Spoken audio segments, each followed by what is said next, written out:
உயிரோடை தமிழோடு இணைந்திருக்கிறீர்கள். ILC தமிழ் உயிரோடை தமிழில் உறவுகளே, அரசியல் களம் தாயக ஊடகவியலாளர் இரா மைதர் அவர்கள் அரசியல் கள நிகழ்ச்சியில் இணைந்து இலங்கைத்தீவில் நடைபெற இருக்கின்ற அரசு தலைவருக்கான தேர்தல் தொடர்பான நிலைமைகள், இன்னும் 2 வாரங்கள் மட்டுமே இருக்கின்ற இந்த நேரத்தில் தேர்தல் மிகவும் உச்சக்கட்டத்தை அடைந்திருக்கின்றது, எவ்வாறு இருக்கின்ற என்ற விடயங்களை பார்ப்போம். இங்கே எங்களோடு இணைந்திருக்கிறார் இரா மைதர் அவர்கள். வணக்கம் இரா மைதரன். வணக்கம் தானே அன்புறவுகளுக்கு வணக்கம். இன்றைய அரசியல் கள நிகழ்ச்சியில் நாங்கள் தொடர்ச்சியாக அரசு தலைவருக்கான தேர்தல் தொடர்பான விடயங்களை தான் பார்த்து கொண்டு வருகின்றோம். இன்றும் கூட அதைத்தான் நாங்கள் பார்க்க போகின்றோம். குறிப்பாக கேட்டு அறிய விரும்புகின்ற விடயம் என்னவென்று சொன்னால், இந்த தேர்தல், அரசு தலைவருக்கான இந்த தேர்தலில் அனுரகுமார திசாநாயக்க எங்கேயோ இருந்து முன்னிலைக்கு வந்துவிட்டார். அது அருகலையானுடைய ஒரு விளைவோ என்னவோ எனக்கு தெரியவில்லை. ஆனால் மும்முனை போட்டி, 4 முனை போட்டி என்றெல்லாம் சொல்லுகிறார்கள். ஆனால் இப்பொழுது பார்க்கின்ற நிலைமைகளை பார்த்தால் அனுரகுமார திசாநாயக்காவும் சஜித்தும் இங்கே முன்னிலையில் நிற்பது போல் தெரிகின்றது. 2 நாட்களுக்கு முன்னதாக அனுரகுமார திசாநாயக்கா வடமாகாணம் வந்திருந்தார். அவர் அங்கே வந்து தங்களுடைய பயணத்தில் தமிழ் மக்களை பயணிக்கவும் இந்த ஒரு சந்தர்ப்பத்தை தவறவிடாதீர்கள் என்ற வகையில் வரலாற்று படைக்கின்ற இந்த சந்தர்ப்பத்தை பயன்படுத்துங்கள் என்று அவர் கூறியது போல் சில விடயங்களை அறியக்கூடியதாக இருந்தது. இராமதுரன், புலம்பெயர்ந்து வாழுகின்ற எங்களுடைய உறவுகளுக்கு அனுரகுமார திசாநாயக்கா யாழ்ப்பாணம் வந்திருந்த பொழுது அந்த கூட்டத்தில் என்னத்தை கூறினார், எவ்வாறு அங்கே அது ஏற்றுக்கொள்ளப்பட்டதா, என்ன நிலைமை என்றதை கூறுங்கள். நிச்சயமாக வடக்கில் அவர் எதிர்பார்த்ததை போன்று ஒரு பெரிய தலைவர்கள் தமிழ் மக்களோடு, நாங்கள் ஏற்கனவே அந்த டாக்டர் அர்ச்சுனாவோடு பேசிய விடயத்தை பேசுகின்ற போதே ஜேவிபியினுடைய நிலைப்பாடு தெளிவாக தமிழர்களோடு ஒரு உடன்பாடு செய்து கொள்கின்ற அளவுக்கோ, இல்லை தமிழர்களுக்கு ஒரு வெளிப்படையாக வாக்குறுதிகளை வழங்குகின்ற அளவுக்கோ அவர்கள் இல்லை. தங்கள் மீது நம்பிக்கை வைத்து தங்களோடு பயணிங்கள் என்று ஒரு பொதுவான நிலையில் நின்று கொண்டு அவர்கள் அழைப்பு விடுகின்ற நிலைமைதான் ஜேவிபியினுடைய அனுரகுமார திசாநாயக்க தரப்பினுடைய நிலைப்பாடாக இருக்கின்றது. அதாவது உள்ளக ரீதியாகவும் வெளியக ரீதியாகவும் அவர்களுடைய நிலைப்பாடு என்பது அதுவாகத்தான் இருக்கின்றது. அவர்கள் உண்மையிலே நாங்கள் தொடர்ச்சியாக இந்த அரசு தலைவருக்கான தேர்தல் தொடர்பான விடயங்கள் பார்க்க தொடங்கிய காலத்திலிருந்தே தென்னிலங்கை மக்களிடையே ஒரு மாற்றத்துக்கான ஒரு குறியீடாக அனுரகுமார திசாநாயக்கா மீதான ஒரு எதிர்பார்ப்பு இருக்கின்ற ஒரு அந்த மக்கள் அலை அவர்களை நோக்கி இருக்கின்ற விடயத்தை நாங்கள் கூறி வந்தோம். ஆகவே அவர்களுடைய அனுரகுமார திசாநாயக்காவுடைய பலம் என்பது பெரும்பான்மை சிங்கள மக்களுடைய ஆதரவு தளத்தில் தான் அந்த பலம் என்பது தங்கியிருக்கின்றது. தென்னிலங்கை சிங்கள பெரும்பான்மை மக்களிடையேயான ஒரு ஆதரவு தளத்தை நம்பி இருக்கின்ற நிலைமையிலே அவர்களுக்கு நன்றாகவே அந்த விடயங்கள் எல்லாம் தெரியும். கடந்த கால அனுபவம் அவர்களிடம் இருக்கின்றது.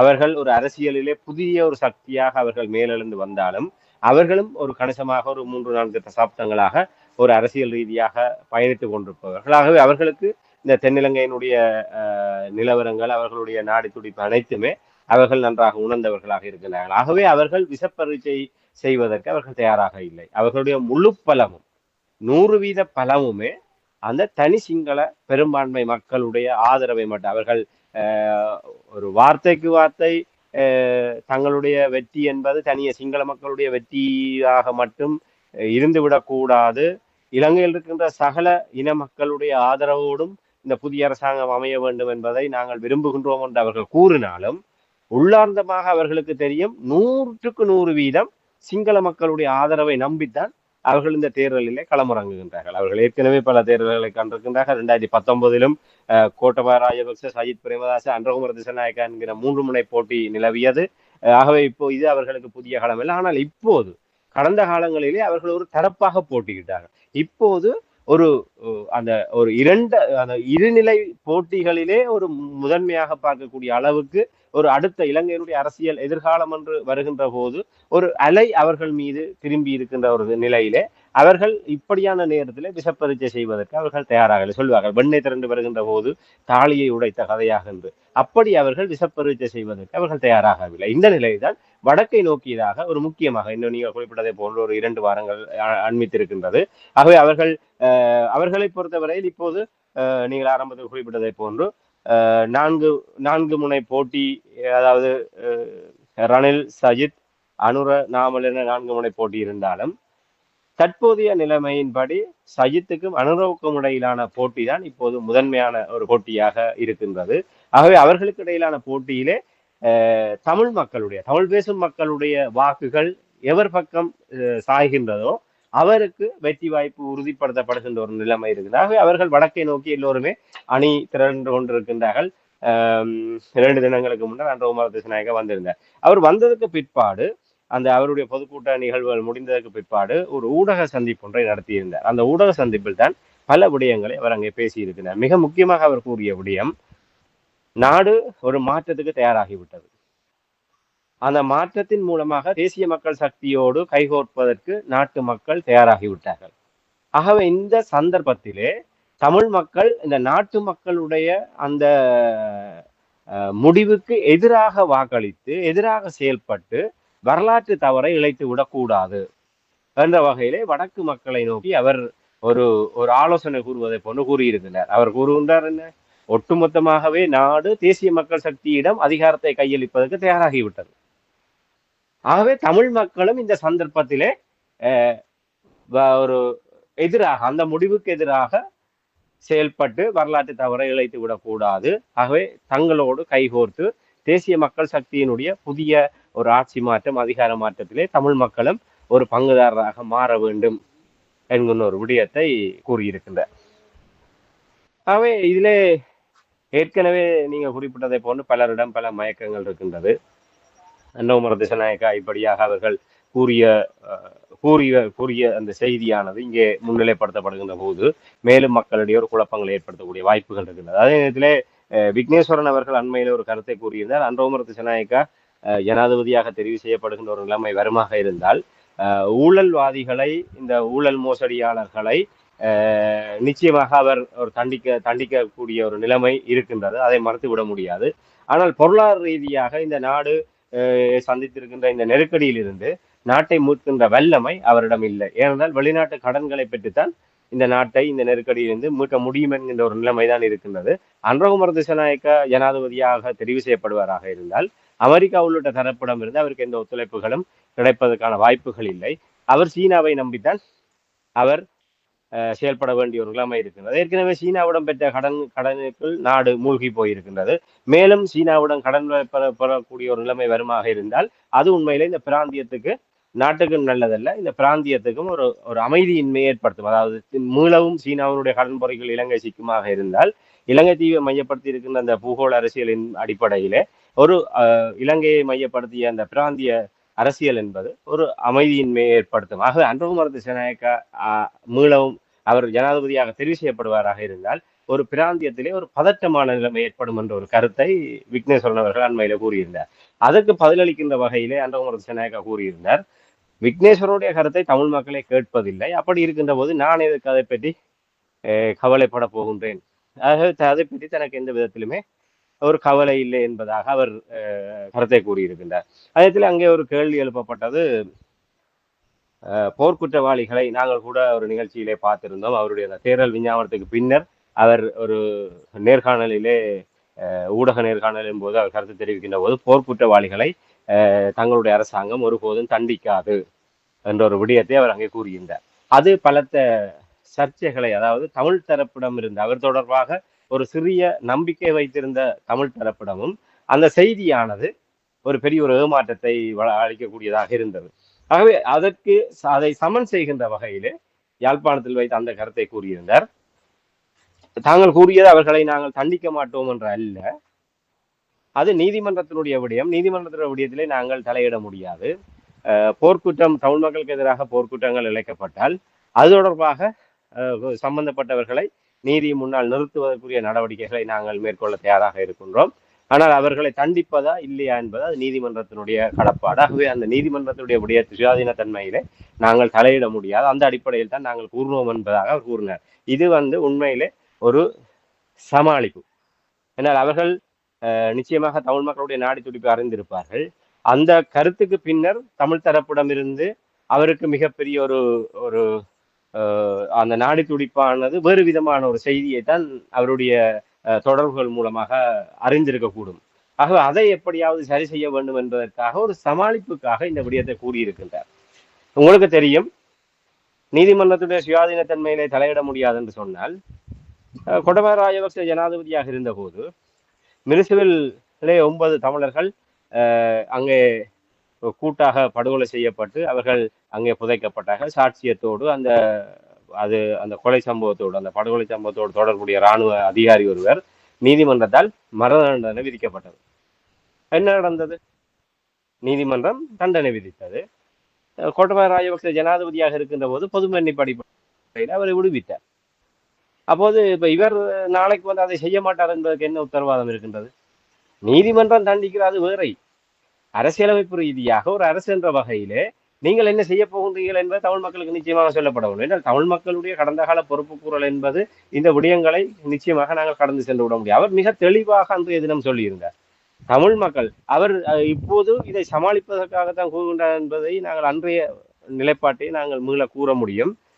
தமிழ் மக்கள் என்ன நடந்தது என்பதை அறிய விரும்புகின்றார்களே தவிர அவர்களை அதற்கு காரணமானவர்களை தண்டிக்க வேண்டும் என்பது தமிழ் மக்களுடைய நோக்கம் இல்லை என்று அன்புகுமார திசாநாயக்கா மிக தெளிவாக கூறியிருந்தார். அப்படி கூறியவர் இன்று வந்து இப்படி யாழ்ப்பாணத்தில் வைத்து கூறுகின்றார் என்று சொன்னால் அதன் மூலமாக அவருடைய தமிழ் மக்களிடையே இருந்த அந்த செல்வாக்கு சரிவடைந்திருக்கின்றது என்கின்ற தகவலை அறிந்ததற்கு பிற்பாடு அவர் இப்படியான ஒரு விடயத்தை கூறியிருக்கிறார். ஆகவே மிக தெளிவாக ஒரு செய்தியை தமிழ் மக்களுக்கு இவர்கள் கூற வேண்டிய தேவைப்பாடு இருக்கின்ற இப்படியாக ஒரு மழுப்பல் பதில்கள் மூலமாக தமிழ் மக்களுடைய வாக்குகளை இவர்கள் கவர்ந்து விட முடியாது. ஆனால் தமிழ் மக்களுடைய அந்த மீண்டும் வேதாள முருங்க மக்களுடைய கதையாக ஒவ்வொருவரும் தமிழ் மக்களிடையே வந்து இப்படியான பற்பல வாக்குறுதிகளையும் ஆசை வார்த்தைகளையும் கூறி மீளவும் தமிழ் மக்களை ஏமாற்றி அந்த வாக்குகளை கபலீகரம் செய்து விட வேண்டும் என்ற நோக்கத்துக்காக வந்து செல்கின்றார்கள். அந்த வகையிலே அன்றகுமார திசாநாயக்காகவும் விதிவிலக்கு அல்ல. ஆகவே அவருடைய இந்த வார்த்தைகள் அனைத்துமே ஒரு அதிகார பகிர்வு தொடர்பாகவோ இல்லை தமிழ் மக்களுடைய ஒரு சுயாதிபத்தியம் தொடர்பாகவோ இல்லை தமிழ் மக்கள் கிளைக்கப்பட்ட அந்த இனப்படுகொலை போர்க்குற்றம் மனித உரிமை மீறல்கள் சம்பந்தமாக அவர்களுடைய நிலைப்பாடு என்ன என்பது தொடர்பாகவோ எதையுமே அவர்கள் ஆணித்தரமாக கூறாத ஒரு நிலைமையிலே அவர்களை தமிழ் மக்கள் ஒரு மீட்பர்களாகவோ இல்லை எதிர்காலத்தினுடைய நம்பிக்கைக்குரிய தரப்பாகவோ பார்க்க முடியாது என்பதுதான் நாங்கள் சொல்லக்கூடிய விடயம். ராமேந்திரன், அனுரகுமார திசாநாயக்கா பொறுத்தமட்டில் உங்களுக்கு தெரியும், நீங்கள் இப்போ விளங்கப்படுத்தினீர்கள், போர் குற்றவாளியிலேயே தண்டிக்க மாட்டேன் என்று சொன்னதிலிருந்து ஒரு மழுப்பி கொண்டு போகிற போக்கை நீங்கள் அவதானித்து இப்போ எங்களுடைய உறவுகளுக்கு கூறுகிறீர்கள். ஆனால் எங்களுடைய தமிழ் தரப்பை பொறுத்தமட்டில் ஒரு சிலருடைய கருத்துக்களை சிலரோடு உரையாடக்கூடிய வாய்ப்புகள் இருந்தது. அப்பொழுது கூறுகிறார்கள் என்னவென்றால், இப்போ ராஜபக்ஷாக்களை நம்ப முடியாது, எந்த காலத்திலும் ரணிலை நம்பவே முடியாது, சஜித்தை நம்ப முடியாது. அந்த நாட்டில் எப்படியாவது ஒரு அரசு தலைவர் வர வேண்டும், இவருக்கு ஒரு சந்தர்ப்பத்தை நாங்கள் கொடுக்கலாம் தானே என்று ஒரு சிலர் கூறுகிறார்கள். அவரிடம் ஒரு உண்மைத்தன்மை இருக்கின்றது. அவருடைய தேர்தல் விஞ்ஞாபனம் வந்த பொழுது ஒரு சிங்கள அரசியல்வாதிகள் வெளியிடாததை அவர் துணிவாக வெளியிட்ட என்ற விடயங்களை நீங்கள் கூறினீர்கள். அவை இவற்றை வைத்து பார்க்கும் பொழுது தமிழ் தரப்பில் ஒரு சிலரிடம் இப்படியான போக்கு இருக்கின்றது. இதை நீங்கள் எவ்வாறு பார்க்கிறீர்கள்? அது ஒரு சரியான போக்கென்று நீங்கள் நம்புகிறீர்களா, அல்லது முற்றுமுழுதாக நாங்கள் உயிரோடை தமிழில் கூறிக்கொண்டு வருவது போல் யாரையுமே எந்த காலத்தில் நம்ப முடியாது, எங்களுடைய வேலையை நாங்கள் பார்க்குவதற்கு இது ஒரு அடித்தளமாக பயன்படுத்தப்படுகின்றது பொது வேட்பாளர், அதுதான் நிலையா? உண்மைதான். அன்றகுமார திசாநாயக்கா கூட இந்த விடயத்தை யாழ்ப்பாணத்தில் வைத்து நேற்று முன்தினம் கூறியிருக்கின்றார். அதாவது அவர் கூறிய விடயம் என்னவென்று சொன்னால், இந்த போருக்கு பின்னரான கடந்த 3 தேர்தல்களிலுமே தமிழ் மக்களுடைய வாக்களிப்பு என்பது ஒரு ராஜபக்சேக்களுக்கு எதிரான ஒரு நிலைப்பாட்டின் அடிப்படையில் தான் அந்த முடிவுகள் அமைந்திருக்கிறது. அதை நான் தவறு என்று சொல்லவில்லை, அதை நான் ஏற்றுக்கொள்கின்றேன். அதாவது ராஜபக்சேக்களுக்கு எதிராக 2015, 2010, 2015, 2019 ஆகிய 3 தேர்தல்களிலுமே அந்த வாக்களிப்பு என்பது தமிழ் மக்கள் ராஜபக்சேக்களுக்கு எதிராகத்தான் வாக்களித்திருக்கின்றார்கள். இப்போது அப்படியான ஒரு நிலைமை இல்லை. ஒரு ராஜபக்சேக்கள் களத்திலே இல்லாத ராஜபக்சேக்களுக்கு எதிராக நாங்கள் ஒரு வாக்களித்த ஒரு செய்தியை சொல்ல வேண்டும் என்கின்ற புறநிலை இல்லை. ஆக இப்போதைய நிலைமையிலே இந்த மாற்றத்துக்காக நீங்களும் எங்களோடு சேர்ந்து பயணிக்க வேண்டும் என்ற வகையிலே அவர் கூறியிருக்கின்றார். நாங்கள் அப்படியாக அன்றகுமார திசாநாயக்காவினுடைய இந்த ஒரு மயக்குகின்ற ஒரு வார்த்தை ஜாலங்களுக்குள்ளாக ஒரு ஆட்படக்கூடிய எங்களுடைய உறவுகளுக்கு தமிழ் மக்களுக்கு நாங்கள் சொல்லிக்கொள்ளக்கூடிய ஒரே விடயம்தான், 76 ஆண்டு கால எங்களுக்குடைய வரலாறு கற்றுத் தருகின்ற பாடம் என்பது அந்த சிங்கள பௌத்த பேரினவாதத்தினுடைய அந்த இருப்பிடத்தில் இருந்து அது மறைகரமாக இருந்து கொண்டு அந்த பௌத்த பீடங்களினால் இயக்கப்படுகின்ற அந்த அரச இயந்திரத்திலே எவர் வந்தாலும் அந்த பௌத்த சிங்கள பேரினவாதத்தினுடைய அபிலாஷைகளை மீறி அவர்களினால் இதையுமே செய்துவிட முடியாது என்பதுதான் நிதர்சனமான உண்மை. ஜனாதிபதி ரணில் விக்ரமசிங்க அவர்கள் கடந்த ஆண்டிலே கூறியிருந்தார், தான் அரசியலமைப்பில் இருக்கின்ற அடிப்படையிலே சகல விடயங்களை நிறைவேற்றப் போகின்றேன். அவர்களுடைய தூண்டுதலின் பேரிலாக இருக்கட்டும், இல்லை அது வேறு தன்னியல்பாக நடந்த விடயமாக பௌத்த பிக்குகள் உடனடியாக வீதியில் இறங்கி 13வது திருத்த சட்டத்தை தீயிட்டு கொளுத்தி ரணில் அரசாங்கத்துக்கு எதிராக அவர்கள் வீதியில் இறங்கி கிட்டத்தட்ட 5000 பௌத்த பிக்குகளை வீதியில் இறங்கி பாரிய போராட்டத்தை முன்னெடுத்திருந்தார்கள். ஆகவே பௌத்த சிங்கள பேரினவாதம் இன்றும் உயிர்ப்போடு இருக்கின்ற ஒரு புறநிலையிலே இவர்களினால் எந்த விதமான ஒரு மாற்றத்தை இவர்களால் கொண்டு வந்து விட முடியாது. அது அன்றகுமர திசாநாயக்காவாக இருக்கட்டும், இல்லை யாராக இருக்கட்டும். இவர்கள் எங்களுக்கு செய்ய வேண்டிய வேலையெல்லாம் நாங்கள் மீளவும் கடந்த 76 ஆண்டு கால ஒரு துன்பியல் வரலாற்றை மறந்துவிட்டு திரும்பவும் ஒரு குருட்டுத்தனமான நம்பிக்கைக்குள்ளாக எங்களுடைய எதிர்காலத்தை நாங்கள் பணயம் வைத்து விட முடியாது என்பதுதான் நாங்கள் இந்த இடத்திலே திட்ட தெளிவாக கூறக்கூடிய ஒரு செய்தியாக இருக்கும். அதாவது எஸ்டபிள்யூஆர் பண்டாரநாயகா அவருக்கு அப்போதைய ஒரு தேவை இருந்தது. செல்வநாயகத்தோடு ஒரு உடன்பாடு, தமிழர் தலைவராக இருந்த செல்வநாயகத்தோடு ஒரு உடன்பாடு செய்வதற்கு அவருக்கு ஒரு தேவை இருந்தது. அவர் அந்த தேவையின் நிமித்தமாக அவர் ஒரு உடன்பாடு செய்தார். வண்டா செல்வா ஒப்பந்தம் மேற்கொள்ளப்பட்டது. என்ன நடந்தது? அவர் ஒரு கடும் ஒரு இனவாதியாக இருந்தவர்களுக்கு அவர்களுடைய ஒரு சூழ்நிலைகள் சரியான முறையில கை கொடுக்காத போது அது ஒரு பௌத்த துறவியாலே சுட்டுக் கொல்லப்பட்டார். அவர் தமிழ் மக்களுக்கு எந்தவித பெரிய அளவிலே எங்கள் தமிழர்கள் கூறுகின்ற சமஸ்தியை கூட அவர் தருவதற்கு முன்வரவில்லை. பேரளவிலே சில உடன்பாடுகள் எட்டப்பட்டது. அந்த உடன்பாட்டுக்காகவே நாட்டினுடைய பிரதமராக இருந்த எஸ்டபிள்யூஆர் பண்டாரநாயகா அவர் பௌத்த பிக்குவினால் சுட்டு படுகொலை செய்யப்படுகின்றார். இன்றும் அந்த நிலைமைதான் இருக்கின்றது. இன்றும் அந்த ஒரு அச்சுறுத்தல் என்பது ஆட்சி பீடத்தில் இருப்பவர்களுக்கு இருக்கின்றது. ஆக இந்த நேரத்தில் அவர்கள் செய்ய வேண்டிய வேலை என்ன? நாங்கள் அடிக்கடி கூறுவதை போன்று மாலத்தீவு ஜனாதிபதி அந்த ஜனாதிபதி தேர்தலிலே மாலத்தீவிலிருந்து இந்திய படைகளை வெளியேற்றுவதற்காக ஆணை கூறுகின்ற தேர்தலாக அந்த தேர்தலை அவர் மாற்றியிருந்தார். அதே போன்று இவர்களிடம் உண்மையாக அப்படியான ஒரு நோக்கம் இருக்குமாக இருந்தால் இலங்கையினுடைய புறநிலையை தமிழ் மக்களுடைய யதார்த்தபூர்வமான நிலைமையை இவர்கள் உணர்ந்திருந்தால் அவர்கள் தெளிவாக என்ன, இலங்கை இன்று பாரிய நெருக்கடிக்குள் இருப்பதற்கு என்ன காரணம்? தீர்க்கப்படாத தமிழ் மக்களுடைய இனப்பிரச்சனை. தமிழர்கள் மீது 3 தசாப்தங்களுக்கு மேலாக திணிக்கப்பட்ட அந்த போர் இயந்திரம், அந்த போர் அரக்கனுக்காக இவர்கள் செலவழித்த தொகை, ஒவ்வொரு வரவு செலவு திட்டத்திலும் 40-50 விழுக்காடு பாதுகாப்பு நிதிக்கு என்று ஒதுக்கப்பட்டு பல ஆயிரக்கணக்கான கோடிகளை இந்த தமிழ் மக்களுக்கு எதிரான போர் தின்றிருக்கின்றது. அது இன்று ஒவ்வொரு இலங்கை குடிமகனுடைய தலையிலும் வரியாக சுமத்தப்பட்டிருக்கின்றது. இன்று வெளிநாட்டு கடன்களிலே இலங்கை மூழ்கி இருக்கின்றது என்று சொன்னால் அந்த கடன் எதற்காக பெறப்பட்டது? நாட்டில் அபிவிருத்தி திட்டங்களுக்காக பெறப்பட்டதல்ல. தமிழர்களுக்கு எதிரான இன அழிப்பு யுத்தத்துக்காக பெறப்பட்டதுதான் அந்த பணம். அந்த கடன் சுமை இன்றும் நாட்டின் சுமையாக மாறி இருக்கின்றது. ஆகவே இதை மீளவும் அதை தவிர்க்காமல் ஒரு சரியான ஒரு திசை நோக்கி நகர வேண்டுமாக இருந்தால் தமிழ் மக்களை ஒரு சக குடிமக்களாக ஏற்றுக்கொள்கின்ற மனநிலையை சிங்கள மக்களுடைய உருவாக்க வேண்டும். அது அரசியல் அமைப்பு ரீதியாக அந்த நிலைமைகள் கொண்டு வரப்பட வேண்டுமாக இருந்தால் மக்கள் ஆணை மூலமாகத்தான் அதை செய்ய முடியும். இவர்கள் வென்றதுக்கு பிற்பாடு மக்கள் ஆணை இவர்கள் கூற முடியாது. ஒரு தேர்தலை முகம் கொடுக்கின்ற போதே இவர்கள் அந்த சிங்கள பௌத்த பெரும்பான்மையினம் அந்த ஒரு இனவாத தரப்பினருக்கு அஞ்சித்தான் தமிழ் மக்களோடு இவர்கள் உடன்பட மறுக்கின்றார்கள். தாங்கள் தனிய எப்படி கோட்டபாய ராஜபக்சே முழுமையாக ஒரு சிங்கள மக்களுடைய காவலனாக நின்று கொண்டு 69 லட்சம் வாக்குகளால் அவர் ஜனாதிபதியாக தெரிவு செய்யப்பட்டாரோ அதே போன்று தனிய சிங்கள மக்களோடு இவர்கள் வார்த்தைக்கு வார்த்தை நாங்கள் எல்லோருடைய பங்கு பெற்றவருடனும் ஆட்சிக்கு வர வேண்டும் என்று இவர்கள் கூறினாலும் இவர்களுடைய உள்ளார்ந்தமான நிலைப்பாடு என்பது அந்த சிங்கள வாக்குகளை நம்பித்தான் இருக்கின்றது. ஆகவே அப்படியான சிங்கள வாக்குகளை நம்பி அந்த சிங்கள பௌத்த பேரினவாதத்தை நம்பி இவர்கள் தங்களுடைய வெற்றிக்காக இப்படியாக சமரசங்களை செய்ய முற்படுபவர்கள் அதற்கு பின்னர் அதை மீறி எப்படி இவர்களால் செய்ய போகின்றார்கள்? ஒருவேளை அன்றகுமர திசாநாயக்கா ஜனாதிபதியாக தெரிவு செய்யப்படுகின்றார். அவர் உடனடியாக தமிழ் மக்களுடைய பிரச்சனைகள் தீர்க்கப்பட வேண்டும் என்ற ஒரு முயற்சி எடுக்கப்படுகின்ற போது பண்டாரநாயக்காவுக்கு நேர்ந்த கதி அன்றகுமர திசாநாயக்காவுக்கு நேராது என்பதற்கு இந்த உத்தரவாதமும் இல்லை. 5000 பௌத்த பிக்குகளில் ஒரு 50,000 சிங்கள கடும்போக்கர்கள் மீளவும் கொழும்பு நகரத்திலேயோ இல்லை ஒரு முக்கியமான இடங்களில் ஒன்று கூடி அரசுக்கு எதிரான போராட்டம் என்ற வகையிலே தமிழர்களுக்கு எதிரான ஒரு இன ரீதியான ஒரு எதிர்ப்பு போராட்டத்தை அவர்கள் கையில் எடுத்தார்களா இருந்தால் அதை எப்படி இவர்கள் கையாள போகின்றார்கள்? இவர்கள் அதை இரும்பு கரம் கொண்டு அடக்கிவிட்டு இவர்கள் தமிழ் மக்களுடைய உரிமைகளை நிலைநாட்டுவார்களா? இல்லை மீளவும் 83 கலவரத்தை போன்ற ஒரு கலவரத்தை கொழும்பிலே இல்லை இலங்கை முழுவதுமாக அப்படியான ஒரு நிலைமையை இவர்கள் கட்டவிழ்ப்பார்களாக இருந்தால் அதை இந்த அரசாங்கம் இரும்பு கரம் கொண்டு அடக்கி விட்டு தமிழர்களை பாதுகாக்கும். எதுக்குமே எந்த உத்தரவாதமுமே இல்லை. ஏனென்றால் இவர்கள் அந்த ஆட்சி அதிகாரத்தின் மூலமாக இலங்கைக்கு நல்ல ஒரு எதிர்காலத்தை கொடுக்க வேண்டும் என்கின்ற நிலைப்பாடு சரி. அதை எந்த அடித்தளத்தில் கட்டியெழுப்பப்பட வேண்டும்? தமிழ் மக்களையும் சக குடிமக்களாக இலங்கையில சிங்கள மக்களுக்கு நிகராக தமிழ் மக்களும் அவர்கள் அனுபவிக்கின்ற அத்தனை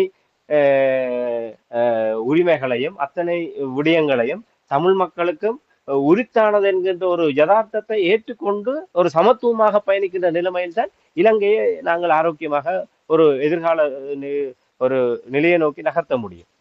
அப்ப இது எதுக்குமே ஒரு நம்பிக்கை அடிப்படையில கட்டியெழுப்பப்படுகின்ற விடயம் இல்லை. ஏன்னால் தென்னிலங்கையில இருக்கின்ற அந்த கொதிநிலை என்பது இது எல்லாத்தையுமே ஒரு நொடி பொழுதிலே தவிடுபொடியாக மாற்றிவிடக்கூடிய சர்வ வல்லமை பொருந்திய ஒரு நிலைமையில் தான் இருக்கின்றது. ஆகவே இந்த நிலையிலே அனுரகுமார திசாநாயக்கா அவர்களுடைய அழைப்பை ஏற்றுக்கொண்டு நாங்கள் கண்ணை மூடிக்கொண்டு மீள ஒரு தடவை விஷப்பரீட்சை மேற்கொள்வதற்கு எந்தவித ஒரு ஒரு அடிப்படை காரணம் கூட தமிழ் மக்களுக்கு இல்லை. ஆகவே தமிழ் மக்கள் தமிழ் பொது வேட்பாளருக்கு வாக்களித்து தமிழ் மக்கள் ஒரு தனித்தான ஒரு அபிலாஷையோடு இருக்கின்றோம் என்பதை நாங்கள் வெளிப்படுத்த வேண்டியது ஒரு காலத்தின் கட்டாயம் என்பதை தான் நாங்கள் இந்த இடத்துல கூற முடியும். நன்றி ராமேரன். ஆனால் ஒரு கேள்வி என்னவென்றால், இப்போ சிலரிடம் நிலவுகிறது என்னவென்று சொன்னால், ஏதோ ஒரு விதத்தில் அரசு தலைவரை தெரிவு செய்ய வேண்டும். சரி, நீங்கள் கூறுவது போல் நல்ல ஒரு விடயத்தை நீங்கள் கையில் எடுத்திருக்கிறீர்கள், பொது வேட்பாளரை நிறுத்தியிருக்கிறீர்கள் என்று கூறுகிறார்கள். சரி, ஆனால் ஏன் இரண்டாவது விருப்பு வாக்கை அனுராவுக்கு மட்டும் போடக்கூடாது என்று கேட்கிறார்கள்? அதற்கு என்ன கூற போகிறீர்கள்? உண்மையிலே இரண்டாவது விருப்பு வாக்கு மூன்றாவது விருப்பு வாக்கு என்பதே ஒரு சூதாட்டமாகத்தான் முடியும். தமிழ் மக்களை பொறுத்தவரையில் இந்த வாக்களிப்பு விடயத்தில் கூட ஒரு நிறைந்த ஒரு அனுபவம் இருக்கின்றது. 2010 ஆண்டு சரத் பொன்சேகா போரை தலைமை தாங்கி வழி நடத்தியவர். ஆனால் சரத் பொன்சேகாவை விட அந்த ஒரு இறுதி யுத்த கால பகுதிகளில் தமிழ் மக்கள் மீது இழைக்கப்பட்ட அத்தனை கொடுமைகளுடைய ஒரு மொத்த வடிவமாக ராஜபக்சேக்கள் பார்க்கப்பட்டதனுடைய பின்னணியிலே ராஜபக்சேக்களுக்குரிய எதிர்ப்பை காட்ட வேண்டும் என்பதற்காக சரத் பொன்சேகாவுக்கு வாக்களித்தார்கள். அவரும் ஒரு சிங்கள பௌத்தர். 2015 ஆண்டு ராஜபக்சேக்கு எதிராக மைத்ரிபால சிறிசேன போட்டியிட்டார். ஆகவே அப்போதும் ராஜபக்சேக்கள் தமிழ் மக்களுக்கான ஒரு நீதி, சர்வதேச நீதியை, சர்வதேச விசாரணை உள்ள விடயங்களை கூட மறுத்து அந்த பொறுப்பு கூறல் கடப்பாட்டை முற்றாகவே அடியோடு நிராகரித்து தமிழ் மக்களை தொடர்ந்தும் அந்த கட்டமைப்பு சார் இன அழிப்புக்குள்ளாகவே வைத்திருப்பதற்கு அவர்கள் எத்தனித்த ஒரு நிலைமையிலே 2015 ஆண்டு தேர்தலிலும் தமிழ் மக்கள் ராஜபக்சேக்களுக்கு எதிரான ஒரு மனநிலையில் நின்று கொண்டு மைத்ரிபால சிறிசேனாவுக்கு வாக்களித்தார்கள். ஆகவே அப்போது இரண்டாவது விருப்பு வாக்கு இல்ல, முதலாவது வாக்கியே மைத்ரிபால சிறிசேனாவுக்கு வாக்களித்தார்கள். 2010 முதலாவது வாக்கியே சரத் பொன்சேகாவுக்கு வாக்களித்தார்கள். 2019 என்ன நடந்தது? சஜித் பிரேமதாச, இன்றைய இப்போது கூட இந்த ஜனாதிபதி தேர்தலில் போட்டியிருந்த சஜித் பிரேமதாச கோத்தபாய ராஜபக்சேவுக்கு எதிராக வாக்களித்த 190% மேற்பட்ட தமிழ் மக்கள் முதலாவது வாக்கை சஜித் பிரேமதாசாவுக்கு வாக்களித்தார்கள். ஆகவே தமிழ் மக்கள் ஒரு ராஜபக்சேக்களுக்கு எதிரான ஒரு தீர்ப்பை வழங்கினாலும் ஒரு தென்னிலங்கை சார்ந்திருக்கின்ற பௌத்த சிங்களர் ஒருவருக்கு தான் தங்களுடைய வாக்கை அளித்திருக்கின்றார்கள். இதை என்றாவது சிங்கள தேசம் நன்றியுணர்வோடு பார்த்திருக்கின்றதா? இதை கூட சிங்கள தேசம் ஒரு இனவாத கண்ணோட்டத்தோடு தான் பார்க்கின்றது. ராஜபக்சேக்கள் 2019 வென்றதுக்கு பிற்பாடு என்ன சொன்னார்கள்? அந்த தேர்தல் வாக்களிப்பினுடைய வரைபடத்திலே வர்ணங்கள் பூசப்பட்டு கோட்டபா ராஜபக்சவுக்கு 69 லட்சம் மக்கள் வாக்களித்த பகுதிகள் அனைத்துமே அவர்களுடைய அந்த சிவப்பு வர்ணம் பூசப்பட்டு, இங்கே சஜித் பிரேமதாசாவுக்கு வாக்களித்த பகுதியில் பச்சை வர்ணம் பூசப்பட்டது. அதை அந்த வரைபடத்தை கடிந்தா பாருங்கள், தமிழீழம் மலர்ந்து விட்டது என்று சொல்லி மஹிந்த ராஜபக்ச பகிரங்கமாகவே அந்த வரைபடத்தை வைத்து ஊடகங்களை சந்தித்து உடனடியாகவே அவர்கள் ஒரு கருத்தை கூறியிருந்தார்கள். அதாவது தமிழர்கள் ஒன்று சேர்ந்து சஜித் பிரேமதாசாவுக்கு வாக்களித்து இருக்கின்றார்கள். அந்த வாக்களிப்பினுடைய வரைபடத்தை பார்த்தீங்கன்னா வடக்கு, கிழக்கு, மலையகம், முஸ்லிம்களுடைய பகுதிகளில் தான் சஜித் பிரேமதாசாவுக்கு அதிகமான வாக்குகள், அத்தனை பகுதிகளும் பச்சை நிறத்திலே அடையாளப்படுத்தப்பட்டது. ஆகவே என்ன கூறினார்கள்? இதோ பாருங்கள், 2019 தேர்தல் முடிவுகளிலே தமிழீழம் மலர்ந்திருக்கின்றது என்று. எப்படி இனவாத கண்ணோட்டத்தோடு பார்க்கின்றார்? தமிழர்கள் ஒரு சிங்கள பௌத்தரான சஜித் பிரேமதாசாவுக்கு தான் வாக்களித்தார்கள் என்ற ஒரு இதை மறைத்து எப்படி இனவாத ரீதியாக அங்கே சிங்களவர்களுடைய ஒரு தமிழ் மக்களுக்கு எதிரான குரோத மனப்பான்மை அவர்கள் வளர்த்திருக்கின்றார்கள். ஆக இந்த அடிப்படை பண்பு இன்றும் இருக்கின்றது. ஆக இந்த அடிப்படையிலே நாங்கள் அனுரகுமார திசாநாயக்காவுக்கு வாக்களிப்பது. நாங்கள் இந்த விஷப்பரீட்சை எதிலுமே தமிழ் மக்கள் கலந்து கொள்ள வேண்டிய அவசியமே இல்லை. தமிழ் மக்களுடைய ஒரே தெரிவு, நாங்கள் எங்களுடைய தமிழ் பொது வேட்பாளராக போட்டியிடுகின்ற அரியநேத்திரன் அவர்கள் கூறுவதை போன்று இலங்கையினுடைய 9வது ஜனாதிபதியாக யாரோ ஒருவர் தெரிவு செய்யப்பட போகின்றார். அதில் அரியநேத்திரன் அவர்கள் வெற்றி பெறுவதற்கு என்ற இலக்கு நோக்கி அவர் போட்டியிடவில்லை. ஒன்று சஜித் பிரேமதாசவோ இல்ல ரணில் விக்ரமசிங்கவோ அன்றோ 3 பேர்ல யாரோ ஒருவர் அங்கே வெற்றி பெறப் போகின்றார். அது எவர் வெற்றி பெற்றாலும் அவருக்கு முன்னாலே இருக்கின்ற முதன்மையான ஒரு பிரச்சனையாக தமிழர்களுடைய அரசியல் தீர்வு விடயம் முதன்மையானதாக நிறுத்தப்பட வேண்டுமாக இருந்தால் இந்த தேர்தலிலே தமிழர்கள் ஒன்று சேர்ந்து தமிழ் மக்களுக்கு வாக்களிக்க வேண்டும். இதுல நல்லெண்ண அடிப்படையிலே 2வது விருப்பு வாக்கு 3வது விருப்பு வாக்கு என்று சொன்னால் நாங்கள் என்னத்தை கூறுகின்றோம்? எங்களுடைய தெரிவு இது. அதற்கு அடுத்ததாக இருப்பதிலே அவர் பரவாயில்லை என்றுதான் ஏற்றுக்கொள்கின்ற நிலைப்பாடு. ஒட்டுமொத்தமாகவே தமிழ் தரப்பு நிராகரித்து, சிங்கள தரப்பை நிராகரித்து தமிழ் வேட்பாளருக்கு எங்களுடைய வாக்குகளை, அதாவது தனிய சங்கு சின்னம், இந்த முறை வருகின்ற வாக்குச்சீட்டிலே முதல் 4 படிவங்களாக வாக்குச்சீட்டு தயார் செய்யப்படுகிறது. அதிலே முதலாவது படிவத்திலே சங்கு சின்னம் வருகின்றது. ஆகவே அந்த சங்கு சின்னத்துக்கு நேரடியாக ஒரு புள்ளடியை போட்டு தமிழ் மக்கள் தங்களுடைய நிலைப்பாட்டை ஆணித்தரமாக தெளிவுபடுத்த வேண்டும். இதில் அன்றகுமர திசாநாயக்க நல்லவராகவே இருந்து விட்டு போகட்டும். திசைகாட்டியினுடைய ஆட்சி அதிகாரத்திலே தமிழ் மக்களுக்குரிய நியாயமான தீர்வுகளோ இல்லை தமிழ் மக்களுடைய நியாயமான கரிசனைகள் அங்கே ஏற்றுக்கொண்டு பரிசீலிக்கப்படுவதற்கான ஏது நிலைகள் இருந்தால் அதை பற்றி எங்களுக்கு கவலை இல்லை. அது நாங்கள் மகிழ்ச்சியாக நாங்கள் தொடர்ந்து பயணிக்கலாம். தமிழ் மக்கள் இந்த தேர்தலை யாருக்கும் பகையாகவோ இல்லை சிங்களவர்களுக்கு போட்டியாகவோ தமிழர்கள் இந்த பொது வேட்பாளரை நிறுத்தவில்லை. நாங்கள் 76 ஆண்டுகளாக நாங்கள் தொடர்ச்சியாக ஏமாற்றப்பட்டிருக்கின்றோம். 46 ஆண்டு கால ஜனாதிபதி, அதாவது ஒற்றையாட்சி அரசியல் முறை கொண்டு வரப்பட்டு 46வது ஆண்டிலே நாங்கள் அடியெடுத்து வைத்தோம். இலங்கை சுதந்திரம் பெற்று 76வது ஆண்டிலே நிற்கின்றோம்.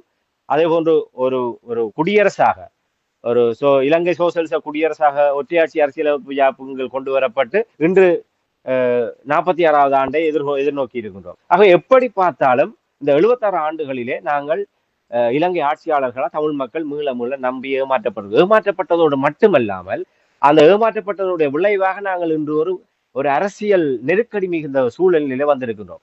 எங்களுடைய பாதுகாப்பு என்பது ஆயுத போராட்டம் நிறைவுக்கு வந்ததற்கு பிற்பாடு அரசியல் தமிழ் மக்களுடைய பாதுகாப்பாக இருக்கின்றது. அந்த அரசியல் கூட இந்த தமிழ் மக்களுக்கு பாதுகாப்பாக இல்லாத ஒரு நிலைமை வந்து விட்டது.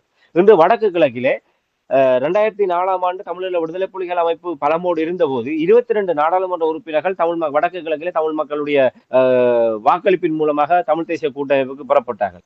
இன்று எத்தனை பேர் இருக்கின்றார்கள்? 13 பேர் இருக்கின்றார்கள். அந்த 13 பேர் கூட தமிழ் மக்களுக்கானவர்களாக இல்லை. இன்று தமிழ் மக்களுடைய வாக்குகளின் மூலமாக நேரடியாக சிங்கள தேசிய கட்சிகளின் ஊடாக நாடாளுமன்ற உறுப்பினர்கள் தெரிவு செய்யப்படுகின்ற ஒரு அவலம் இன்று உருவாகிவிட்டது. அன்று இருந்ததை விட இந்த கிழக்கிலே மிக மோசமான நிலைமை உருவாகி இருக்கின்றது.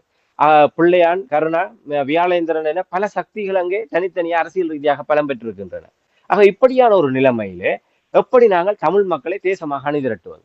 எங்களுடைய பாதுகாப்பு என்ன? இன்று அங்கேயன், டக்ளஸ், கருணா, பிள்ளையான், வியாழேந்திரன் போன்ற அடிவரடிகள் தமிழினத்தை அடமானம் வைத்து, அதாவது எங்களை பற்றி, எங்களுடைய அபிலாஷைகளை பற்றி, எங்களுடைய சுயாதிபத்தியத்தை பற்றி அவர்களுக்கு எந்த கவலையும் இல்லை.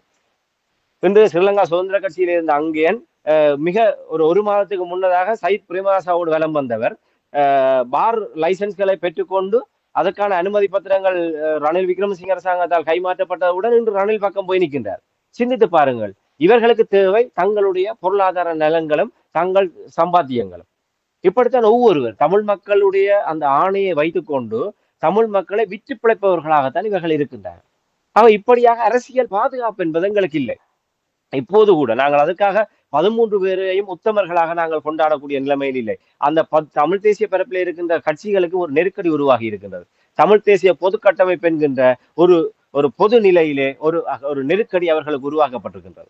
ஆகவே இந்த பொது வேட்பாளர் நூடாக நாங்கள் ஏற்கனவே கடந்த நிகழ்ச்சியில பார்த்திருக்கிறோம். டெலோ புலட் போன்ற கட்சிகள் இந்த பொது கட்டமைப்புகளை இருந்து அப்படி உள்ளடி வேலை பார்க்கின்றன. 2வது விருப்புவாக தங்களுடைய எலும்பு துண்டை தூக்கி போடுகிற தரப்புக்கு கவர்ந்து செல்வதற்கு காத்து கொண்டிருக்கின்றார்கள். ஆக இப்படியான ஒரு பலருக்கும் ஒரு செய்தியை நாங்கள் சொல்ல வேண்டியிருக்கின்றது. ஒன்று, சிங்கள தேசத்துக்கு ஒரு செய்தியை சொல்ல வேண்டியிருக்கின்றது.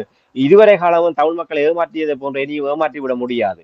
தமிழ் மக்களுடைய நியாயமான அரசியல் அபிலாஷைகள் ஏற்றுக்கொள்ளப்பட்டு வடக்கு கிழக்கு தமிழர் தாயகத்திலே அவர்கள் தங்களுடைய சுயநிர்ணய அடிப்படையிலே தங்களுடைய தளபதியை தாங்களே தீர்மானிக்கக்கூடிய ஒரு அரசியல் தீர்வு உடனடியாக தமிழ் மக்களுக்கு வழங்கப்பட வேண்டும்.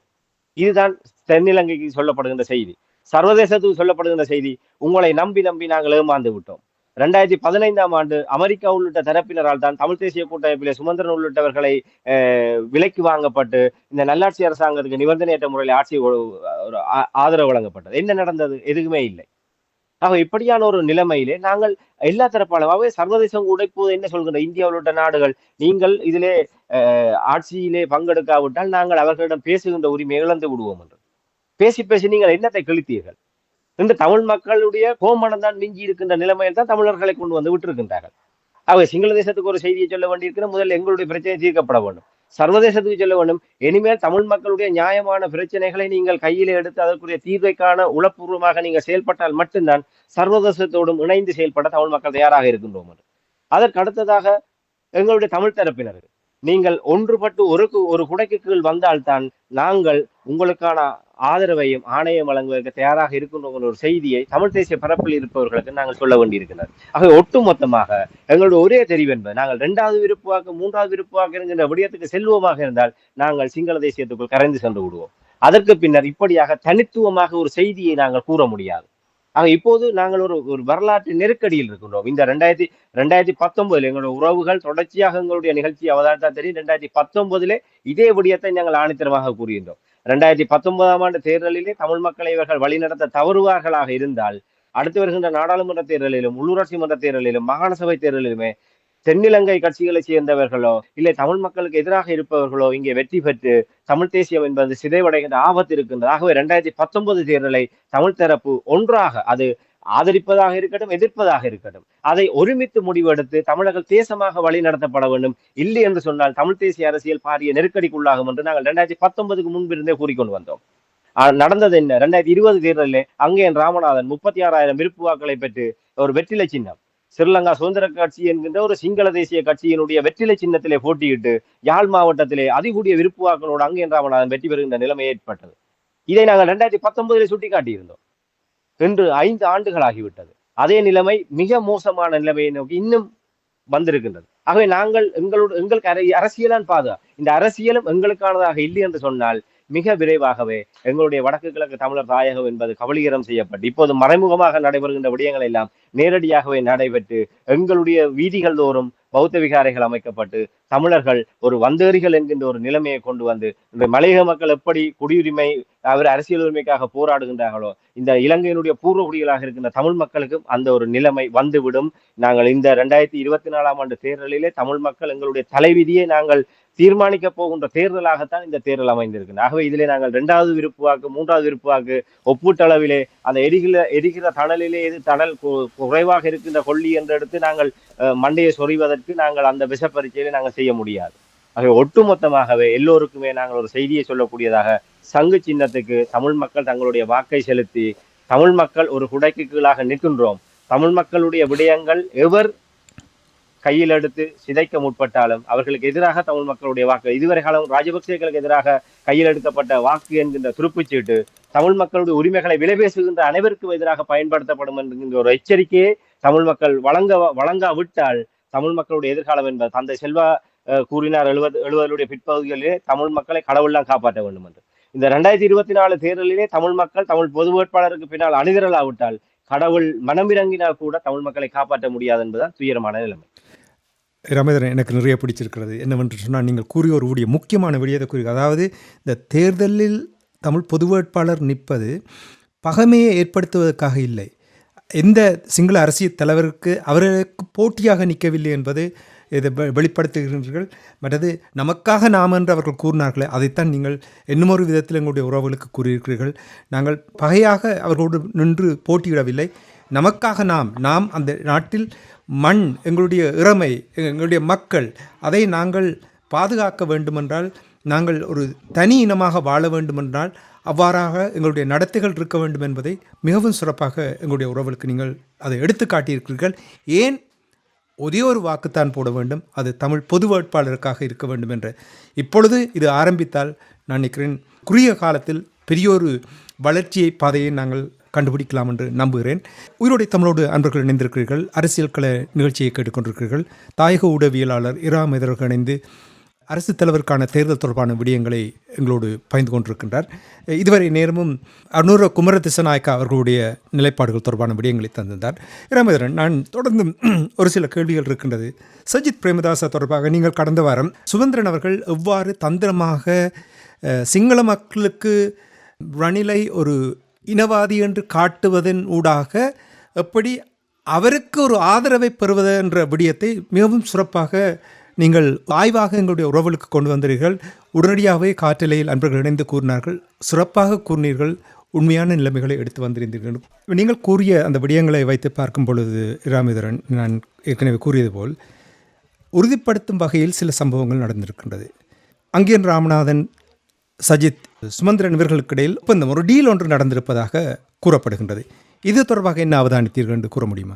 உண்மையில் நாங்கள் குறிப்பிட்டதை போன்று அதுதான் ஒரு நிதர்சனமான உண்மை. மிக விரைவாகவே அது அரங்கேற்றப்பட்டிருக்கின்றது. நாங்கள் கடந்த வாரம் அந்த நிகழ்ச்சியில கூறுகின்ற போது சுமந்திரன் சஜித்துக்கு இடையிலான டீல் என்பது ஒரு இனவாத ரீதியாக ரணில் தரப்பை நன்மையடை செய்வதற்காக மேற்கொள்ளப்பட்ட ஒரு செய்தியாகத்தான் அந்த விடயத்தை பார்த்திருந்தோம். அதை நிரூபிக்கின்ற வகையிலே இன்று அங்கேன் ராமநாதன், உங்களுக்கு தெரியும், தற்போது ரணில் விக்ரமசிங்கவனுடைய கூடாரத்திலே இப்போது புதிய வரவாக இணைந்திருப்பவரான் அங்கேன் ராமநாதன்.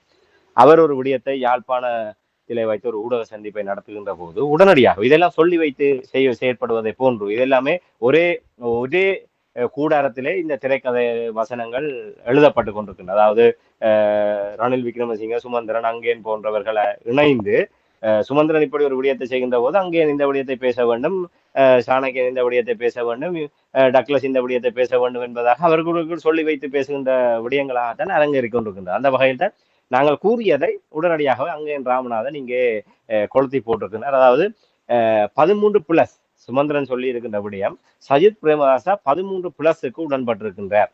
அந்த 13+ தொடர்பாக இணக்கம் காணப்பட்ட விடயங்களை நடைமுறைப்படுத்தாவிட்டால் நாடு மிகப்பெரிய ஒரு அழிவை சந்திக்க வேண்டி வரும் என்று சுமந்திரன் அவர்கள் நாடாளுமன்றத்தில் வைத்து பகிரங்கமாக எச்சரித்திருந்தார்.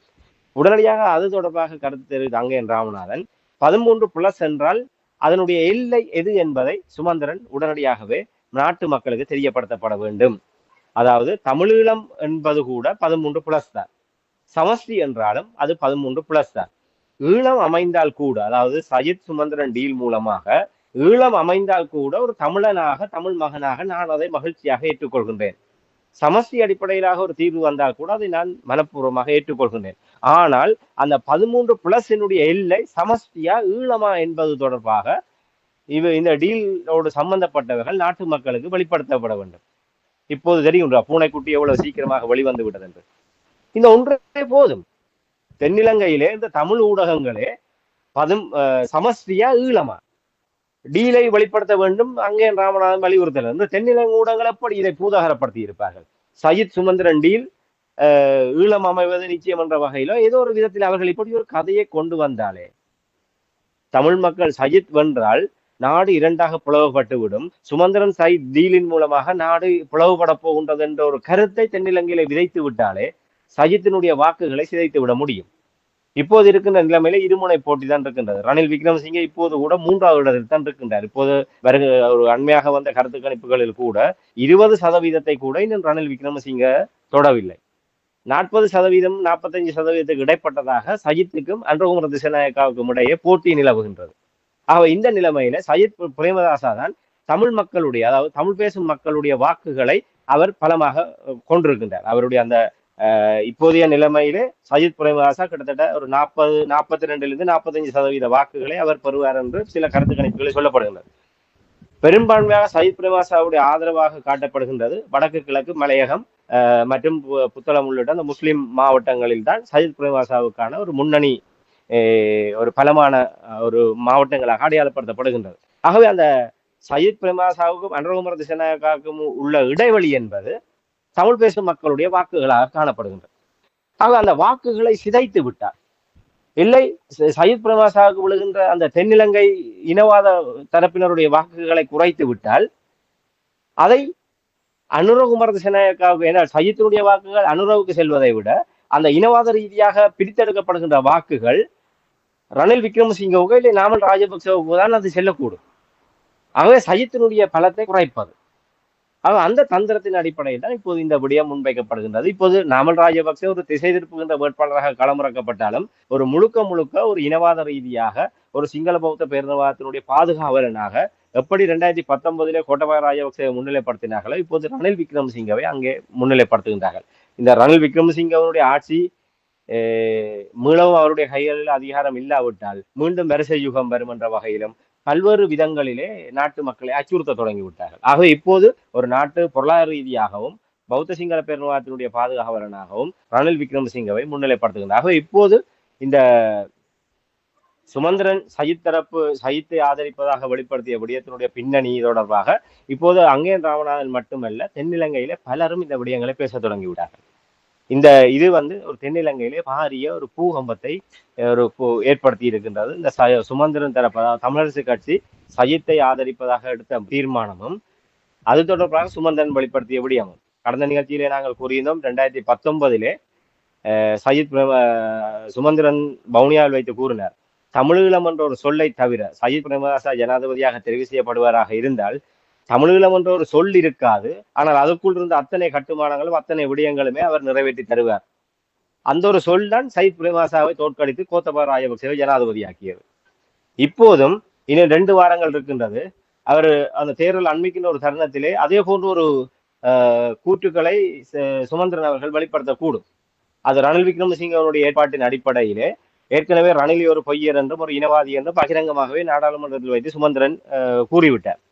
அது இப்ப தென்னிலங்கையிலே ரணிலுக்கான ஒரு ஆதரவு தளத்தை ஏற்படுத்தி கொண்டிருக்கிறது. தமிழர்கள் யாரை எதிர்க்கின்றார்களோ அவர்களை சிங்களவர்கள் தங்களுடைய தலைவர்களாக ஏற்றுக்கொள்கின்ற நிலைமை இப்போதும் இருக்கின்றது. அவை இப்போது ரணில் விக்ரமசிங்கவை சுமந்திரன் இவ்வளவு ஒரு இனவாதியாக உருவகப்படுத்துவது என்பது இவர்தான் உங்களுடைய தலைவர் என்பதை மறைமுகமாக சிங்கள மக்களுக்கு சொல்வதாகத்தான் இருக்கின்றது. ஆகவே இப்போது அதை இன்னும் மேலும் வலுப்படுத்துகின்ற வகையில் எப்படி 2019 தமிழீழம் என்ற சொல்லை தவிர அனைத்தையுமே சஜித் தருவார் என்று கூறினாரோ அதே போன்று அவர்களுக்குள் பேசப்படாத விடயங்களை கூட அவர் இங்கே பொது வழியிலே சஜித்துக்கு ஆதரவாக கருத்து கூறுவதாக கூறிக்கொண்டு அதை ஒரு தென்னிலங்கையிலே ஒரு கொளுத்தி போடுகின்ற விடயமாக மாற்றக்கூடும். ஆகவே அவர்களுடைய இலக்கு என்பது சஜித் சுமந்திரன் டீல் என்பது உண்மையில இதிலே சஜித் பலிக்கடாக்கப்பட்டிருக்கின்றார். அவர் இன்னும் நம்பிக்கொண்டிருக்கின்றார் சுமந்திரன் தரப்பு ஏதோ தனக்காக வேலை செய்கின்றார்கள் என்று. ஆனால் மறைமுகமாக ஒரு இனவாத ரீதியாக ரணில் விக்ரமசிங்கவுக்கு நன்மை அளிக்கக்கூடிய வகையில் தான் இந்த சஜித் சுமந்திரன் டீல் என்பது மேற்கொள்ளப்பட்டு அது வெளிப்படுத்தப்படுகின்றது என்பதுதான் உண்மை. நன்றி ராமேந்திரன். நாங்கள் நிகழ்ச்சி என்று கொண்டு வருவதற்கு முன்னதாக நிறைவாக பொது வேட்பாளருடைய பரப்புரை எவ்வாறு செல்கின்றது? வருகின்ற செய்திகளை பார்க்கும் பொழுது 4 வேட்பாளர்கள் விவாதத்துக்கு அழைக்கப்பட்டிருக்கின்றார்கள். சஜித், நாமல், திலித் அவருடன் சேர்த்து அரியநேத்திரனும் பங்கேற்பார் என்ற செய்திகள் வந்திருக்கின்றது. கிழக்கு மாகாணத்தில் பரப்புரை நடைபெற்றதாக கூறப்படுகின்றது. அது தொடர்பாக என்ன நிலைமை என்றதை கூறுங்கள் எங்களுடைய உறவுகளுக்கு. உண்மைதான். இன்றைய தினம் வவுனியா மாவட்டத்திலே தமிழ் பொது வேட்பாளருக்கான பரப்புரை பணிகள் முன்னெடுக்கப்பட்டு வருகின்றது. அதுக்கு முன்னதாக யாழ்ப்பாணத்தில் ஆரம்பித்து, அதாவது பொலிகண்டியில் ஆரம்பித்து பொத்துவில் வரை முன்னெடுக்கப்பட்டு வருகின்ற நமக்காக நாம் என்கின்ற அந்த பரப்புரை பயணம் யாழ் மாவட்டம், கிளிநொச்சி மாவட்டம், முல்லைத்தீவு மாவட்டம், மன்னார் மாவட்டத்திலே நிறைவு செய்யப்பட்டு, அதாவது முதல் கட்ட பரப்புரை பணிகள் நிறைவு செய்யப்பட்டு திருவோணமலை மாவட்டத்திலே கடந்த 2 நாட்களாக முன்னெடுக்கப்பட்டது. உண்மையில கிழக்கு மாகாணத்திலே வெறுகல் பகுதியில் அதாவது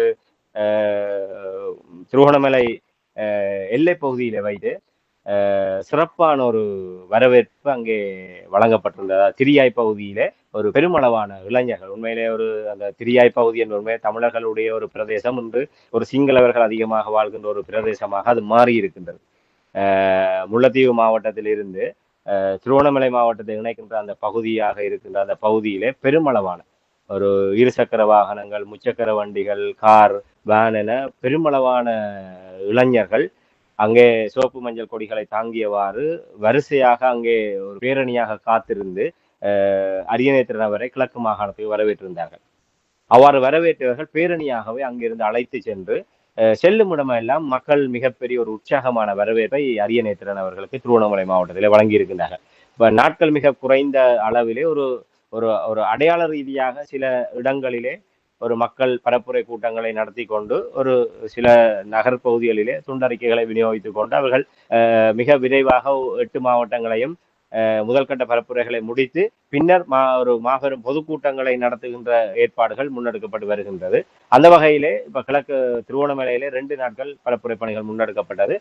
வடக்கு மாகாணங்கள் மாவட்டங்களை ஒப்பிடுகின்ற போது கிழக்கு மாகாணத்திலே திருவோணமலையிலே அவருக்கு வழங்கப்பட்ட ஆதரவு என்பது உண்மையிலே ஒரு ஒரு மகிழ்ச்சி அளிக்கக்கூடிய வகையில் இருக்கின்றது. அங்கே உண்மையிலே நாங்கள் பார்க்கின்ற போது உண்மையிலே இதுவரை காலமும் ஒரு தென்னிலங்கை வேட்பாளர்கள் இல்லை ஒரு வேறு தரப்பினர் சினிமா பிரபலங்கள் வருகின்ற போது முண்டி அடித்துக் கொண்டு செல்ஃபி எடுப்பதோ இல்லை அவர்களோடு சேர்ந்து நின்றோடு புகைப்படம் எடுப்பதை தான் பார்த்திருக்கின்றோம். ஆனால் திருகோணமலை மாவட்டத்திலே எங்களுடைய பொது வேட்பாளர் அரியநேத்திரன் அவர்கள் அங்கே சென்ற போது அங்கே வயது வேறுபாடு இல்லாமல் இளைஞர்கள், பெண்கள், முதியவர்கள் என வயது வேறுபாடு இல்லாமல் அவரை சென்று அவருக்கு கைலாகு கொடுத்து அவரை கட்டி அணைத்து முத்தமிட்டு அவரோடு சேர்ந்து நின்று புகைப்படம் எடுப்பதை அவர்கள் பெருமையாக கருதுகின்றார்கள். அவ்வளவு தூரம் அங்கே மக்களால் அவர் ஏற்றுக்கொள்ளப்பட்டிருக்கின்றார் என்றால் அவ்வளவு தூரம் ஒரு இதுதான் உண்மையிலே ஒரு ஒரு சரியான ஒரு ஒரு ஒரு நிலையை நோக்கி அது நகர்ந்திருக்கின்றது. இன்று இப்போது அன்றகுமார திசாநாயக்கா வடக்குக்கு வந்து சென்றார். இன்றைய தினம் ரணில் விக்ரமசிங்க வடமராட்சி மண்ணிலே வந்து ஒரு கூட்டத்தை நடத்தி கொண்டிருக்கின்றார். இப்ப இப்படியான ஒரு சூழ்நிலையில அவர்கள் மக்களோடு ஒட்டாமல் மேடைகளில் நின்று அவர்கள் வார்த்தைகளை உதிர்த்து விட்டு கைகளை அசைத்து விட்டு செல்கின்ற ஒரு நிலைமைதான் இருக்கின்றது. அதையும் கடந்து மக்களோடு ஒரு அளவலாகின்ற நிலைமை ஏற்பட்டாலும் ஒரு சம்பிரதாய பூர்வமாகத்தான் அது இருக்கின்றதே தவிர இப்படி மக்கள் உணர்வு பூர்வமாக அங்கு ஒன்றிக்கின்ற நிலைமை இல்லை. ஆனால் தமிழ் வேட்பாளர் அரியநேத்திரன் அவர்களை உண்மையில அவர்கள் ஒரு ஒரு அவ்வளவு ஒரு நெருக்கமாக அவர்கள் உணர்வு பூர்வமாக அவருக்கான வரவேற்பை வழங்கியதன் ஊடாக அந்த தமிழ் பொது வேட்பாளர் என்கின்ற கருத்தியலை கிழக்கு மக்கள் குறிப்பாக திருவண்ணாமலையிலே இருக்கின்ற மக்கள் எவ்வளவு தூரம் ஏற்றுக்கொண்டிருக்கின்றார்கள் என்பதை இதன் மூலமாக பார்க்கக்கூடியதாக இருக்கின்றது. உண்மையிலே பெரும்பாலான அரசியல் கூட்டங்கள் எல்லாமே அழைத்து வரப்படுகின்ற கூட்டங்கள் என்று அன்றகுமார திசாநாயக்கா அவருடைய கூட்டத்திலும் பெருமண்ணிக்கானவர்கள் அங்கே கொண்டு வரப்பட்டார்கள். ரணில் விக்ரமசிங்கவுக்கான கூட்டம் அங்கே ராமநாதனுடைய ஏற்பாட்டிலே வடமராட்சியிலே இன்று நடைபெற்றுக் கொண்டிருக்கின்றது. எதிர்வரும் நாட்களிலே யாழ்ப்பாணத்திலே ஒரு கூட்டம் விஜயகலா மகேஸ்வரனால் ஏற்பாடு செய்யப்பட இருக்கின்றது. அங்கெல்லாம் அழைத்து வரப்படுகின்ற கூட்டங்கள் அவர்கள் வாங்கிய காசுக்காக அங்கே நின்று கொண்டு கொடிகளை ஆட்டி விட்டு சென்று விடுவார்கள். இவ்வாறு உணர்வு பூர்வமாக அங்கே பங்களிப்பு இருக்காது. ஆக உண்மையிலே கிழக்கு மாகாணத்திலே திருவோணமலை உண்மையிலே கிழக்கு பறிபோகின்றது என்கின்ற ஒரு ஒரு ஒரு ஏமாற்ற நிலைமை இன்று ஒரு ஒரு ஆறுதல் அளிக்கக்கூடியதாக இருக்கின்றது. கிழக்கு மண்ணை சேர்ந்த ஒருவர் என்ற அடிப்படையிலே அங்கே அவருக்கான ஒரு வரவேற்பு இருந்ததா தெரியவில்லை. இருந்தாலும் அது ஒரு உணர்வு பூர்வமாக அவருக்கு அங்கே ஒரு வரவேற்பு வழங்கப்பட்டது நாங்கள் பார்க்கின்ற போது உண்மையிலே ஒரு மிகவும் மகிழ்ச்சியாக இருந்தது. இப்படியாக ஒரு தமிழ் மக்களுடைய மனங்களோடு மிக நெருக்கமாக பயணிக்கக்கூடிய ஒருவராக பொது வேட்பாளர் மாறி இருக்கின்றார். அரசியல் ரீதியாகவும் ஏனைய நடவடிக்கைகள் சார்ந்தும் ஒரு மக்களை இவ்வாறு பொது வேட்பாளருக்கு மிக நெருக்கமாக கொண்டு வரக்கூடிய செயல்பாடுகளை நாங்கள் முன்னெடுக்கின்ற போது உண்மையிலே இந்த 2024 செப்டம்பர் 21 தமிழ் மக்களுடைய தீர்ப்பு என்பது உண்மையில எல்லோரும் எதிர்பார்ப்பதை போன்று ஒரு தமிழ் மக்களுடைய ஒரு ஒருமித்த நிலைப்பாட்டை வெளிப்படுத்தக்கூடியதாக இருக்கும் என்பதை இந்த திருவோணமலை மாவட்ட பயணம் என்பது எங்களுக்கு கூறி நிற்கிறது. மிகவும் சிறப்பாக உயிரோடை தமிழ் உறவுகளுக்கு இலங்கை தீவில் நடைபெற இருக்கின்ற அரசுத் தலைவருக்கான தேர்தல் அனுரகுமார திசாநாயக்கா அவருடைய நிலைமையில் தமிழ் அரசியல்வாதிகளுடைய ஏமாற்றம் வித்தகள் தந்திரங்கள் எவ்வாறு அமைந்திருந்த என்ற விடயங்களை உயிரோடை தமிழ் உறவுகளுக்கு எடுத்து வந்தமைக்காக உயிரோடை தமிழ் அன்பர்கள் சார்பாக நன்றியை கூறிக்கொண்டு இன்னும் ஒரு அரசியல் கலை நிகழ்ச்சியில் இணைந்திருப்போம். அதுவரைக்கும் நன்றி, வணக்கம். நிச்சயமாக நன்றி, வணக்கம்.